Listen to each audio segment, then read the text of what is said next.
ሰላም ሰላም ጤና ይስጥልን ውድ የጋት ሚዲያ ቤተሰቦች እንደያላችሁበት ሀገር የሰዓት አቆጣጠር እንደምን አላችሁ እንደምን ቆያችሁኝ። ዕለተ ሰኞ ሚያዝያ 12 2018 በኢትዮጵያ ዘመን አቆጣጠር አፕሪል 20 2026 በጎርጎሳውያን የዘመን አቆጣጠር እንደ ቀደም ተከተል የጋት ውሎ አጭር ሁለት መረጃዎች ወደ እናንተ አደርሳለሁ። ላይክ አድርጉ፣ ሸር አድርጉ፣ ሀሳብ አስተያየታችሁን አካፍሉ። ጋት ሚዲያ ሌሎች ወዳጆች ቤተሰቦቻችሁ ሰብስክራይብ እንዲያደርጉ ተደራሽነታችን እንዲሰፋ አምባሳደር ሁኑ። ውስንነቶችን ለኛ እርስ በርስ እንነጋገራለን። የጋት ሚዲያን ጠንካራ ጎን ግን ለሌሎች ንገሩ። ያለውንም እንዲሁም ደግሞ አምባሳደሮች ስለሆናችሁ መሆን ያለበትንም አፕሪሺየቲቭ ኢንኳየሪ በምንለው አካሄድ እሱን አድርጉ። የጋት ሚዲያ ሜምበር በመሆን በትንሽ ሳንቲም ከ$2.99 በወር ጀምራችሁ ድጋፍ አድርጉ። በሱፐር ቻት በሱፐር ታንክስ ደግሞ እየደገፋችሁ ነው። ከምንም በላይ ግን አብራችሁ ስላላችሁ አብራችሁ ስለምትሆኑ ያለኝን አክብሮት አድናቆት መግለጽ እፈልጋለሁ። እንዳልኳችሁ ሁለት እናርገው። አንደኛ ህወሓትን በተመለከተ ህወሓት በከፍተኛ ፍርሃት ውስጥ ነው ያለው። እንዴት እንዲያልክ ለሚለው ማሳያን አስቀምጣለሁኝ። በመቀጠል ህወሓት ቀጣይ ምን ሊያደርግ ይችላል? ዛሬ ሰኞ ነው። ቢያንስ እስከ አርብ ድረስ ባሉት ምን ሊያደርግ ይችላል? በዚህ ረገድ ጊዜያዊ አስተዳደር ውስጥ ምን ይጠበቅበታል የሚለውን ምልከታዬን አጋራችሁና ወደ መካከለኛው ምስራቅ እንሄዳለን። የመጀመሪያው የህወሓትን ፍርሃት በተመለከተ መረጃ ላጋራችሁ። ልክ ነው። በትናንትናው ዕለት ለአራት ተከታታይ 7 እና 8 ራሱ ህወሓት 9 እና 10 የህወሓት ከፍተኛ ወታደራዊ አዛዦች ወደ እናንተ ያደረስኳቸው በዝርዝር እነ ብርጋዴር ጀነራል አብርሃ ተስፋይ ድንኩል፣ ኮሎኔል ገብረ አዴት፣ ብርጋዴር ጀነራል ህንፃ ወልደ ጊዮርጊስ፣ የአዲስ አበባ ፖሊስ ኮሚሽነር የነበረው እነ ይህደጎ ስዩም፣ እነ ኮሎኔል ገብረ ስላሴ፣ ሜጀር ጀነራል ማሾ በየነ፣ ሜጀር ጀነራል ገብረ አድሃና ገብረ ዲላ የትግራይ ክልል ፖሊስ ኮሚሽንን ጨምሮ ትግራይ አረጋዊ ተስፋይ ወይም ወዲ ባቤ በባለፈው ወር ከነ ፈትለወርቅ ከነ ደብረ ጽዮን ከነ ጀነራል ምግበይ ጋራ ወደ አስመራ በመሄድ የጦር መሳሪያ በእናንተ በኩል ግዙልን፣ ክፍያውን በውጭ ምንዛሬም የተሰበሰበ። በነገራችን ላይ ወዲ ባቤ ወይም ታጋይ አረጋዊ ተስፋይ የሴንትራል ሎጂስቲክስ የሚባለው ከውጭ የሚመጣ ድጋፍን ከግብፅም እና ዲያስፖራው የሚያዋጣውን የውጭ ምንዛሬ ከሚቆጣጠሩ ሰዎች ውስጥ አንዱ ነው። ከነ ዳዊት ገብረ እግዚአብሔር ከፈትለወርቅ ወንድም ጋራ ማለት ነው። እንዲሁም ነጋሽ ዳዊት የትግራይ ሰራዊት አስተዳደር የነበሩበት የተለመዱት ደግሞ እነዚህ የሚሊተሪ ኮማንድ የሚባሉት 5ቱ የትግራይ ጸጥታ ላዕላዊ አዛዥ ሰራዊት የሚባሉት እነ ጀነራል ኃይለ ሥላሴ ግርማይ፣ ጀነራል ዮሐንስ ወልደ ጊዮርጊስ ጆን መዲድ፣ ጀነራል ኃይለ ሥላሴ ግርማይ ወዲም በይተይ የሰራዊቱ መሪ ነው። በነገራችን ላይ በቅርብ ቀን ሜጀር ጀነራል ብርሃነ ነጋሽ ወይም ወዲ መድህን የሰራዊት መሪ ይሆናል ተብሎ ነው ያለኝ መረጃ የሚያሳየው። እነ ጀነራል ምግበይ ኃይለ ስልጠና መምሪያ በዚህ በላዕላዊ አዛዥ ሰራዊት ውስጥ፣ ጀነራል ማሾ በየነ፣ ጀነራል ፍስሐ ኪዳኑ፣ ፍስሐ ማንጁስ የትግራይ ክልል የጸጥታ ቢሮ እነዚህ የተገኙበት ኮርና ከኮር በላይ ከኮር በላይ የሚባለው ይሄ አቶ ጌታቸው ረዳን እንዲሰናበት በተለይ ያኔ ህወሓት 14 የማዕከላዊ ኮሚቴ አባላትን የተሰናበቱበት የፓርቲ ውሳኔ ያ ኮርና ከኮር በላይ ነው። አሁን ኮርና ከኮር በላይ ከምትሉት ከፍተኛ ወታደራዊ አዛዦች ብለን ልንወስዳቸው እንችላለን። ወይ የስያሜ ጉዳይ ከሆነ ምን እንበላቸው ከተባለ እሱንም መጠቀም እንችላለን። እነሱ በተገኙበት 2 ተከታታይ 9 እና 10 ስብሰባ አድርጎ ነበር። በዛ ስብሰባ እንዳልኳቸው መግለጫ አውጥቷል። ያው መግለጫው ሲጠቃለል በለሆሳስ አንደኛ 2.8 ሚሊዮን የመረጠው ህጋዊ መንግስታችን ተመልሷል፣ እንዲመለስ አዘዘናል ይላል፣ ወስነናል ይላል። እኔ ምን ብያቸዋለሁ ማለት በእርግጠኝነት ፕራውድ ታደርጋላችሁ ያምናለሁ። በጋት ሚዲያ አንደኛ መሬት ላይ በተጨበጠ መረጃ ነው የምናመጣው። ሁለተኛ አብዮታዊ ዲሞክራሲን በደንብ ጠንቅቀን አውቀን ነው የት ናቸው፣ ወዴት ነው የሚሄዱት፣ ምን ሊያደርጉ ይችላሉ በሂደት የሚለው ሰው 2.8 ሚሊዮን የተመረጠ በዛ በተመረጠው መንግስት ደግሞ እንደምታውቁት የትግራይ ክልል ምክር ቤት መሰረትን አሉ። ያውቁታል እነሱ። አሁን ዝርዝር ውስጥ አንገባም። የዚህ የኮሮና ምክንያት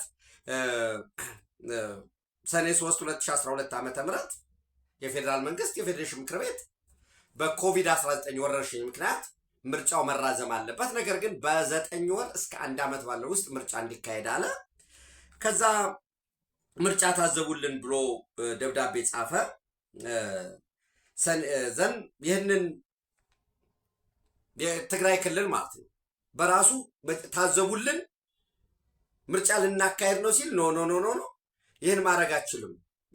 ራሱን የትግራይ ክልል ህገ መንግስትን ውሰዱ ምርጫ ይካሄዳል ይልሃል እንጂ ስለ ምርጫ ቦርድ ክልሎች ማቋቋም አይችሉም። የአማራ ክልል ህገ መንግስትም ዘሆን ያው እንግዲህ የኢትዮጵያ ክልሎች ህገ መንግስት የሚገርመው ሁሉም አንቀጽ 39 የራስን ዕድል በራስ መወሰን እስከ መገንጠል አይደለ?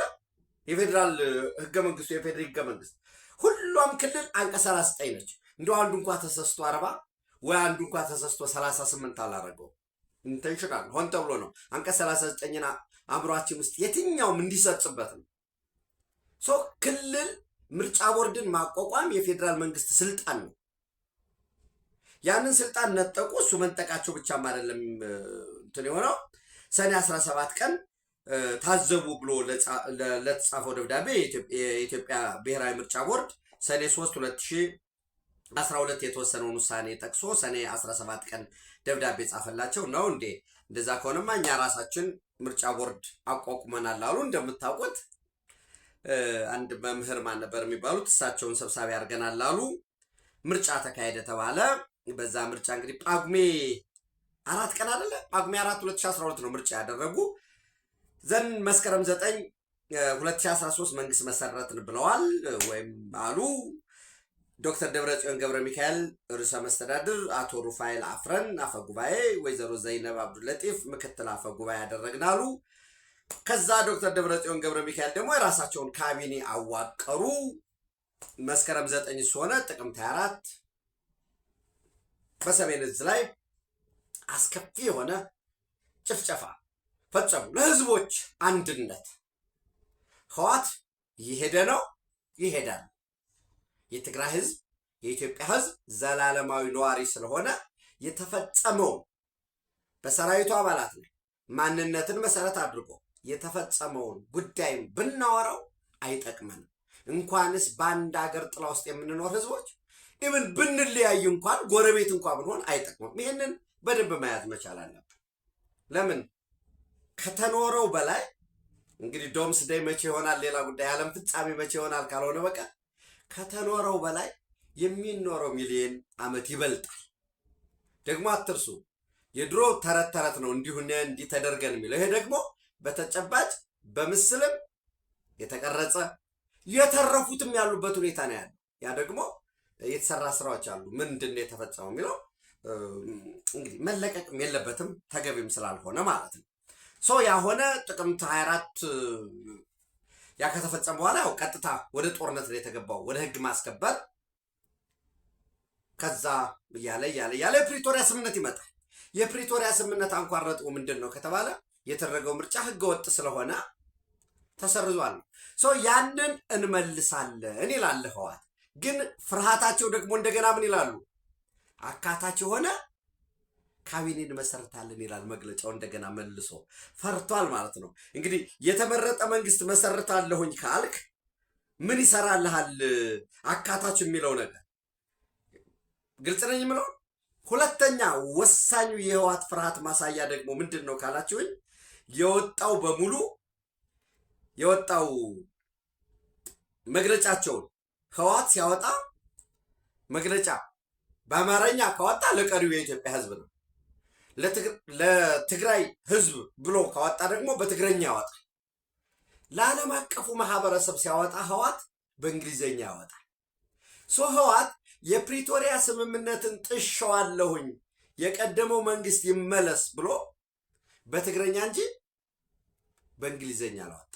ለዛኔ ያኔ ታስታውሱ ከነበረ የጤና በጀት በማጣታችን የክፍያ በመጥፋቱ መድኃኒት ስለጠፋ ትምህርት ልናቆም ነው ተብሎ ደብዳቤ ሲጻፍ ይሄ ደብዳቤ ለፌዴራል መንግስት አይደለም የተጻፈው፣ ለጤና ሚኒስትር አይደለም የተጻፈው፣ ለዓለም አቀፉ ማህበረሰብ ነው። ምናልባት ሲሲ ቀድሞ ለማንም ከመለቀቁ በፊት ለዓለም አቀፉ የጤና ድርጅት ወርልድ ሄልዝ ኦርጋናይዜሽን ለዶክተር ቴዎድሮስ አድሃኖም ነው። ከዛ ዶክተር ቴዎድሮስ አድሃኖም ደግሞ ሁኔታውን አይተው ጤና ቅንጦት አይደለም፣ አስቀድሞም ደግሞ በእንግሊዘኛ ደግሞ ስለ ትምህርት በጀት ጠፋ፣ የመጽሐፍ እንደዚህ ችግር፣ የመምህራን ደሞዝ ወዘተረፈ የሚል አሁንም በእንግሊዘኛ ተጽፏል። ኢትዮጵያ እንደምታውቁት የሥራ ቋንቋ ብሔራዊ ቋንቋ የለንም። የሥራ ቋንቋችን አማርኛ ነው ለፌዴራሉ፣ ለትግራይ ደግሞ ለክልሉ ትግረኛ ነው። ለፌዴራል መንግስት ቢሆን ኖሮ የሚጻፍ በምንድን ነበር? በሥራ ቋንቋ። ግን የተጻፈው ለዓለም አቀፉ ማህበረሰብ ነው።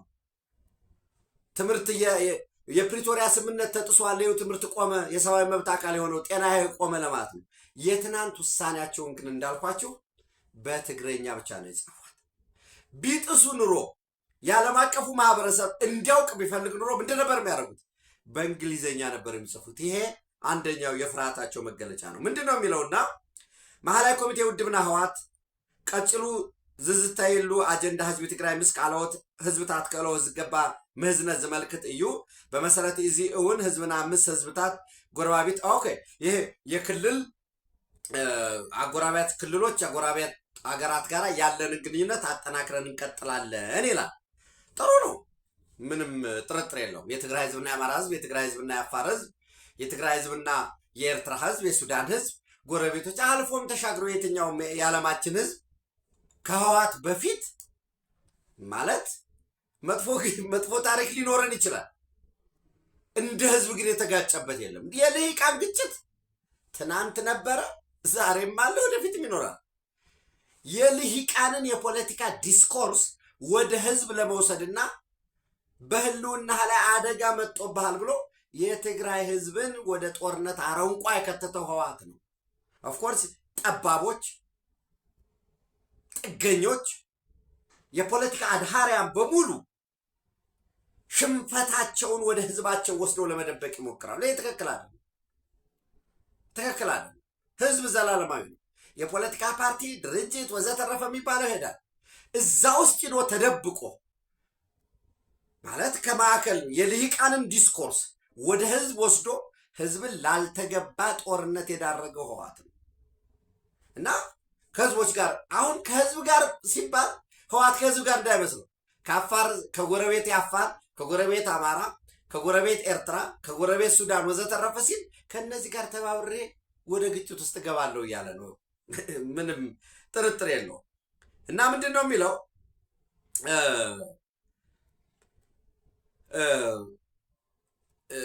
አንዷ በጣም እንትን ኣብ መወዳት ህዝቢ ትግራይ ኮነ መሪ ውድብ ህወሓት እዚ እውን ምስ መንግስቲ ኢትዮጵያ ዘለው ክሎ ማፈላለያት ብዘትን ድርድር ንምፍታት ድልዋት መሆኖም በምርድዳ እዞም ማዕከላዊ ኮሚቴ አሁንም ይላል መንግስት ይመለስ ብለዋል። ኦኬ ብለ ይመለስ ብለው ወስኗል እንዳትል ደግሞ መልሶ አሁንም በድርድርና በመነጋገር በመረዳዳት ለመፍታት በሩ ክፍት ነው ይላል። ወሳኛ ነገር በእንግሊዘኛ ቢጽፉ ኑሮ የፕሪቶሪያን ስምምነት ጥሰዋል ብለህ ትወስዳለህ። በትግረኛ ነው የተጻፈው። በትግረኛ ከጻፈ ደግሞ እንዲህ ብለን ነበር እንዲሆነ ይላል። የህዝብ ንቀት ስላለበት ድርጅቱ ዘን አውሽጥን ወፃን ዝረክብ መላ ህዝብን ከመኡል ሊቃን ተጋሩን ዘተፈላለዩ ፖለቲካት ውድባት ትግራይን ምይት ክገብርሎምን በሐሳባት ከጠናክሩን እንፈት በመህቀማት ዘን ምን እናደርጋለን ይላል። ከተለያዩ የፖለቲካ ኃይሎች ጋር በመነጋገር እናቋቁማለን ይላል። ያ የተመረጠ መንግስት ከመጣ ምንም እኮ አካታች ምናምን እኮ የሚባለው መንግስት ስለሌለ ነው። የተመረጠው መንግስት መጥቷል ካልክስ አካታች የለም። አንድ ወዳጅን ጠየቅኩትኝ እንዴ ያን ምርጫ ሲያደርጉ ለፌዴራል ፓርላማስ ምርጫ አድርገዋል ወይ ስለው አላደረጉም ማለት። አሁን የፌዴራል መንግስት ማለት ዘወረ ሴናሪዮ እንውሰድና ኦኬ መንግስት መሰረታቸው አሪፍ ነው ጥሩ ብሎ በሩ ለፓርላማ ደግሞ የመረጣቸዋቸው ላኩ ቢላቸው የላቸውም እኮ ጎደሎ ነው ማለት ነው ምርጫ። ሰው ትልቅ ፍርሃት ውስጥ ነው ያሉት። ድሮ ወደዛ ይመለሳሉ ወይ ለምትሉት ነገር እኔ ሙከራዎች ያደርጋሉ። አሁን በቀጣይ ምን ያደርጋሉ? ቀጣይ ምን እንጠብቅ ባልኳችሁ መሰረት ዞኖችን፣ ወረዳዎችን፣ የከተማ አስተዳደሮች እየተሰበሰቡ የህወሓት ማዕከላዊ ኮሚቴ ያሳለፈውን ውሳኔ ተቀብለናል እንተገብራለን የሚል ውሳኔ መግለጫ ያስወጣሉ። ዛሬ ጠዋት ላይ እያየሁ ነበረ። የደቡብ ትግራይ ዞን ጀምሮታል። በእርግጠኝነት ከሰዓት ደግሞ ማዕከላዊ ትግራይ ዞን፣ ምስራቅ ትግራይ ዞን፣ ሰሜን ምዕራብ ትግራይ ዞን እያለ ያስቀጥላሉ። ከዛ ወረዳዎች እንዲያወጡ ያደርጋሉ። ከተማ መስተዳደር እንዲያወጡ ያደርጋሉ። ዘንድ ደግሞ የትግራይ ታጣቂ ኃይሎች ወይ ራሳቸው ቲዲኤፍ የሚሉት ደገፉ ብለው አሁንም እነሱ እንዲወጣ ያደርጋሉ። በተመሳሳይ በትግራይ ውስጥ የሚንቀሳቀሱ የፖለቲካ ኃይሎችን ሰበሰብን ብለው ድጋፍ እንዲወጣ ያደርጋሉ። የፖለቲካ ኃይሎች ጋር ተወያየን በሚል ከዛ ባለፈ ያው ምናልባት እዚህ ድረስ ይደፍራሉ የሚለውን አብረን የምናየው ሆኖ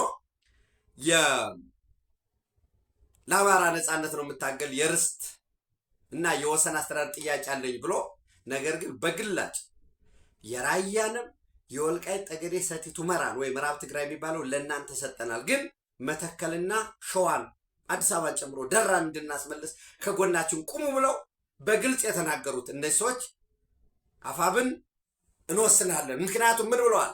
እኛ ጠላታችን ብልጽግና ነው ስላሉ አፋብን የሚባለው ጽንፈኛ ኃይል ድጋፍ እንዲያወጣ ሊያስገድዱ ይችላሉ። አውጣ ከተባለ ያወጣል። ምን አማራጭ አለ? የአፋር አብዮታዊ ዲሞክራሲ አንድነት ግንባር ሌሎች መግለጫ እንዲያወጡ ድጋፍ እንዲሰጡ አደረግን ሊሉ ይችላሉ። በተመሳሳይ ዞኖችና ወረዳዎች፣ የከተማ አስተዳደሮች ድጋፍ የህወሓት ማዕከላዊ ኮሚቴን በመደገፍ ሰልፍ አደረጉ ብለው ሰልፍ ሊያስወጡ ይችላሉ።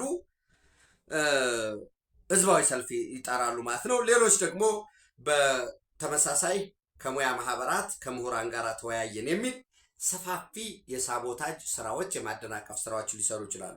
በዚህ ረገድ የትግራይ ጊዜያዊ አስተዳደርስ ምን ይጠበቅበታል የሚለውን ለማየት በነገራችን ላይ ህወሓት ውስጥ ወይ ትግራይ ውስጥ የመገናኛ ተቋማት አሉ። ለምሳሌ ትግራይ ቴሌቪዥን የክልሉ መንግስት ነው፣ which means ጊዜያዊ አስተዳደሩ ነው የሚመራው። ኤፍኤም መቀሌ በተመሳሳይ የህዝብ ነው፣ የጊዜያዊ አስተዳደሩ ነው የሚመራው።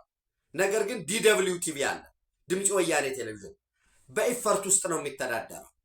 ይህንን ድምፂ ወያኔ ቴሌቪዥን በአግባቡ የማይሄድ ከሆነ ከኢትዮጵያ መገናኛ ብዙሃን ባለስልጣን ፈቃዱን በመንጠቅ እንዲቆም ማድረግ ነው።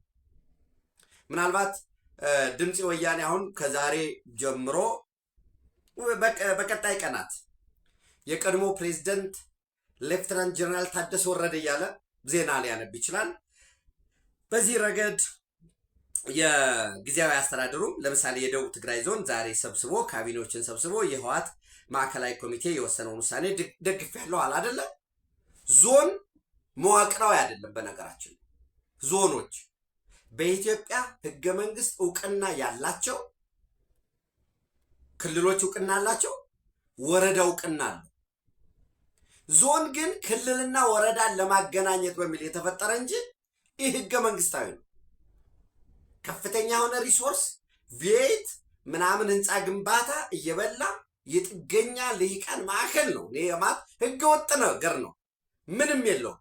ስለዚህ እነዚህ ያሉትን ወረዳ በህዝብ የተመረጠ ነው፣ ምክር ቤት አለው። ከተማ አስተዳደር በህዝብ የተመረጠ ነው፣ ምክር ቤት አለው። ዞንን ማን ነው የሚሾመው? በዲፎልት ክልሉ እኮ ነው፣ የክልሉ ፕሬዚዳንት ነው የሚሾመው። ስለዚህ እዚህ ውስጥ የተሳተፉትን በሙሉ መጥረግ ያስፈልገዋል። ጊዜያዊ አስተዳደሩ ማስታመም የለበትም። ማስታመም ምን ያህል ጎጂ እንደሆነ በእርግጠኝነት ከአቶ ጌታቸው ረዳ አሁን የስምረት ፓርቲ ሊቀመንበርና የክቡር ጠቅላይ ሚኒስትሩ የምስራቅ አፍሪካ ጉዳዮች አማካሪ ከዛ የተማሩ ይመስለኛል። ሌተናል ጀነራል ታደሰ ጠንካራም ናቸው።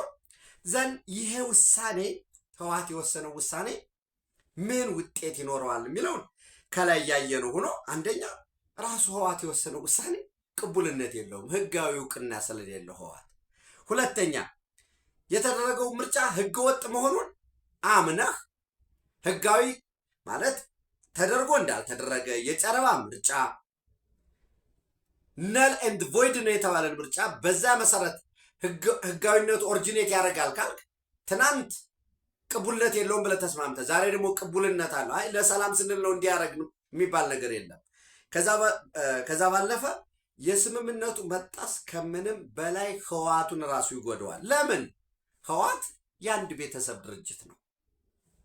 በቲዲኤፍ ውስጥ በነገራችን ላይ ወይም የትግራይ መከላከያ ኃይል በሚባለው በዛ ውስጥ የተለያየ ፖለቲካ አመለካከት ያላቸው፣ የተለያየ ኑሮ ደረጃ ያላቸው፣ የትምህርት ደረጃ ያላቸው ከህወሓት በራሱ ተቃራኒ የነበሩ ሁሉ ተሰብስበው ጥገኛ ልሂቃን ራሳቸውን ህዝብ ውስጥ ስለወሸቁ ያንን የእውነት መስሏቸው የቀደመ አቅሙም ዝግጁነቱም እና ደግሞ ያ ተመልሶ 4 ኪሎ እንገባለን የሚለው ኖስታልጂያ ስለነበረ ተሰባስበው ተዋግተዋል። ከዛ በኋላስ የተወሰኑ ልሂቃን በማዕድን ዘረፋ፣ በመሬት ንግድ፣ በህገወጥ የሰዎች ዝውውር፣ በጦር መሳሪያ ሽያጭ ከፍተኛ ገንዘብ ሲያንቀሳቅሱ የእውነት መስሏቸው ሂደው የተቀላቀሉ ደግሞ የተወሰኑ ደግሞ ህይወታቸው ተዛብቷል፣ ወድቀዋል፣ ከስረዋል። ይሄ ጦርነት ደግሞ ምንም የማያመጣ እንዋጋ እንኳ ቢባል የሞተው ሞቶ የአካል ጉዳት ደርሶ አደኝ ዶፍ ዘዴ አሁንም ዳግም ስምምነት ሊሆን እንደሚችልም ግንዛቤው አለ። ከዛ በፊት እኮ ህወሓት 60 ሺህ መስዋዕትነት ሆኑብኝ ይበል ወዘተረፈ በድል ነው የደመደመው። አሁን የቅርብ ጊዜ ነው፣ ድል አላገኝም፣ እርስ በርስ መተማመን የለም። ከዛ ባለፈ ደግሞ የስብሃት ዳይናስቲ ነው የሚባለው ነገር ትናንት ተረት ተረት ወይ የትግራይ ህዝብን ለማስጠላት የሚመስል ነው የነበረው።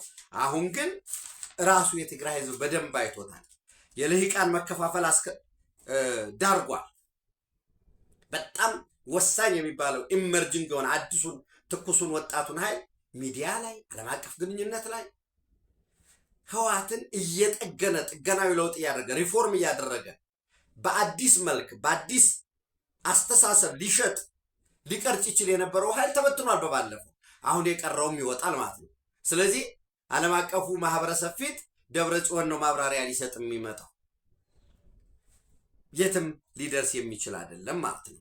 ከዛ ባለፈ የአንድ ቡድን ንብረት ሆኗል። ቲዲኤፍ ውስጥ በራሱ ከፍተኛ መከፋፈል ይፈጥራል።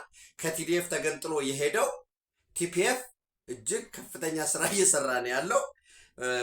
ለምሳሌ ትናንት ባለ 7 ፖይንትስ እንትን አውጥቷል፣ አቋም መግለጫ አውጥቷል። በትግራይ ውስጥ የስርዓት ለውጥ ለማምጣት የሚያስችል የጠራ የትግል ዓላማ አለን። ግባችን ህወሓትን ማስወገድ ነው። የትግራይ ሰላም ኃይል ተከፋፍሏል በሚል የሚነዛው ሐሰተኛ ወሬ ነው። ከህወሓት አድሃሪ ምንድን ነው ይሄ ድረት ምንድን ነው ጥገኛ ኃይል ህዝቡም ለማላቀቅ መስዋዕትነት ለመክፈል ዝግጁ ነን። የፕሪቶሪያ ሰላም ስምምነት ይከበራል ብሎ ቫንጋርዱን ወጥቷል የፕሪቶሪያ። ስለዚህ የተለያየ እንኳ ሆኖ አሁን የፕሪቶሪያን ሰላም ስምምነት እንደ ፕሪቴክስት እያደረገ የሚወጣ ኃይልም ከዛ ይኖራል ማለት ነው። ተፈናቃዮች ከ2013 ጀምሮ የተፈናቀሉት ይመለሱ የሚል የጠራ አቋም አለው። አይ ቲንክ ይሄ ተፈናቃዮች በመመለሳቸው ጉዳይ የተለየ ሐሳብ ካለው እሱ የሻዕቢያ ወኪል የግብፅ ተለላኪ ሙሉ ጥገኛ ኃይል ኢትዮጵያን ለመበተን የሚሰራ በሀገር መክዳት ወንጀል መጠየቅ ያለበት ነው። ተፈናቃዮች መመለስ አለባቸው። ኢትዮጵያዊ ኢትዮጵያ ውስጥ መፈናቀል የለበትም። ትናንት ስህተት ተፈጥሯል ወይ ሌላ ጉዳይ ነው። በዛ ረገድ ግን የወሰን ጥያቄዎች አሉ የማይደበቁ።